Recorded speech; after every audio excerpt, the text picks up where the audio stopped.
প্রধানমন্ত্রী, কথা কোন ঠিক কিনা?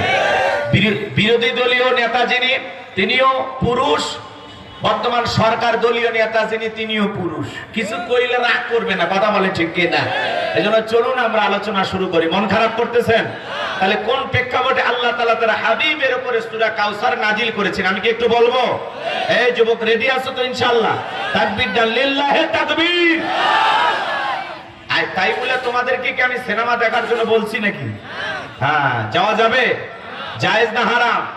যারাই দেখুক, যারাই দেখতেছে মনে রাখবেন এটা গুনাহের কাজ। গান, বাদ্যযন্ত্র এগুলো কি গুনাহের কাজ, আমরা এগুলো করব না।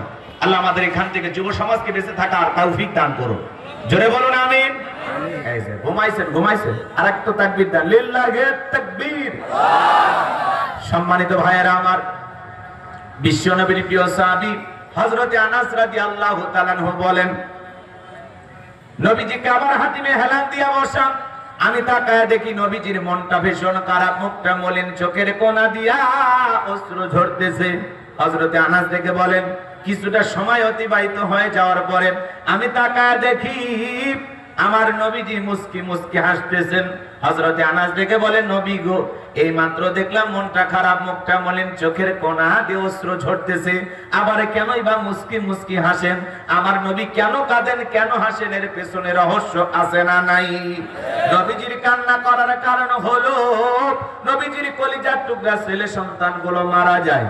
আবুল কাসেম মারা যায়, আবু তাকের মারা যায়, ইব্রাহিম মারা যায়। বাবা হিসাবে নবীর মনেও কষ্ট লাগে কিনা? ছেলেগুলো জন্ম নেয় আর এক এক ছেলে সন্তানগুলো মারা যায়। নবীজির কাছের চাচা নাম হলো আবু লাহাব, ডেকে বলে, ভাতিজা, তোমার বংশে বাতি চালানোর কেউ থাকলো না, তুমি একটা লেজ কাটা, তুমি একটা নির্বংশ, তুমি একটা হাত করে জোরে কন্যা উযুবিল্লাহ। যদিও রাসূলের চারটি কন্যা সন্তান জীবিত ছিল, কিন্তু ছেলেগুলো জন্ম নেয় আর এক এক ছেলে সন্তানগুলো মারা যায়। আর নবীজির কাছের চাচা হইয়া আলোচনা করে, আপনারাই বলুন বাজান, এই পৃথিবীর জমিনে আল্লাহ না করুক আপনার আমার সন্তান যদি মারা যায়, কাছের আত্মীয় স্বজনদের উচিত বিপদের দিনে সান্ত্বনা দেওয়া।